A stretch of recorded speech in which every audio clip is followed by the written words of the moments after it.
In First Corinthians chapter 15 verse 33 it says, bad company, do not be misled, bad company corrupts good character. So basically, the biggest thing that happened to me today can be summed up into this verse. I was preached about being ready for the end days, to be an example in the end days for others so that they can also turn towards Christ, and also to be careful. And also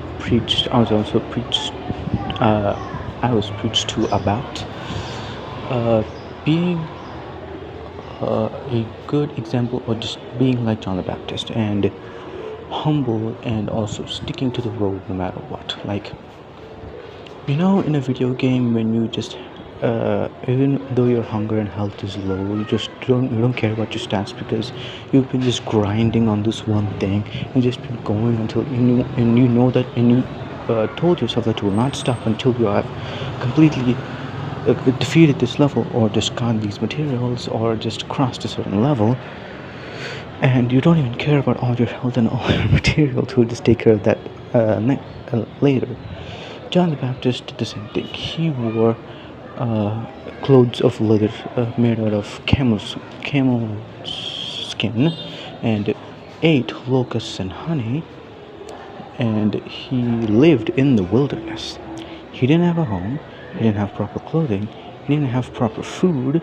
They might have the nutrients, but they don't taste good. And he does have honey, but wild honey, that just tastes completely different. I don't know though. And what I'm trying to say is, no matter what in our surroundings, no matter how much people influence us to be bad and to do bad, and we must also be aware of our surroundings too, because you're just changing in a bad way. You just don't notice it yet. That's what's happening. And even though they change, and I know it's hard to resist, and to also not give in to the temptation of becoming like the people around us, so that we can fit in, so that we can be with others and be happy, living a lie, saying that it's the truth.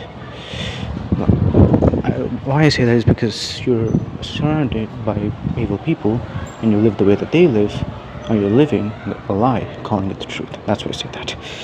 And if you can't really just stop yourself from changing by your surroundings, then I would tell you to surround yourself with good people.